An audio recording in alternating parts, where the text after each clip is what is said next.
රෝහි මළුව, චෛත්‍ය මළුව ආසනවල සියලු පිළිසිදු කරමින් ඉතාමත් ගෞරවයෙන් සදහැ සිටිය යුතුව සකස් කරන විලම්පස දැන්පත් කරමින් මල් මාලා පළඳවමින් බෝධි වහන්සේට පැන්වත් කරමින් සුවඳ දුක් පූජා පවත්වමින් පහන් ආලෝකයේ දෙමින් ලස්සනට සකසාගත් මල් වට්ටි දැන්පත් කරමින් අප තථාගත සම්මා සම්බුදුරජාණන් වහන්සේට සම්බුදු පූජාව බෝධි වන්දනා කරන්නට අද විශේෂයෙන් දායකත්වයේ ලබන්නේ විදේශගතව සිටින පුනාරා සමරකෝන් දියණියට, විතාරා සමරකෝන් දියණියට, ඒ වගේම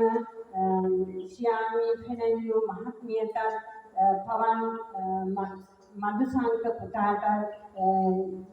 අද දවසේ ජන්මදිනය නිමිති කරගෙන මේ කරන්නා වූ මේ මහා බෝධි පූජා පින්කම හේතු කොටගෙන මේ සියලු දෙනාගේම සිත්වල තිබෙනා වූ සියලුම යහපත් බලාපොරොත්තු ඒකාන්තයෙන් ඉෂ්ට සිද්ධ වෙන්නට නිදුක් නිරෝගී සුවපත් භාවය ලබන්නට සුබම සුබ උපන් දිනයක් වෙන්නට මේ කර්ම පින් හේතු වාසනා වේවා. මේ සියලුම පින්වතුන්ට උතුම් තුනුරුවන්ගේ අනන්ත ගුණ බලය සියලු දිවි දේවතාවුන් වහන්සේලාගේ දේව ආශිර්වාදයක් ලැබෙන්න ඕන. අපි මේ සියලු දෙනාටම හදවතින්ම ආශිර්වාද කරනවා සුබම සුබ උපන් දිනයක් කියලා. මේ සියලු දෙනාම සාදු නාදයක් පවත්වන්න හදවතින්ම ඒ අයට සුබම සුබ උපන් දිනයක් වේවා කියලා.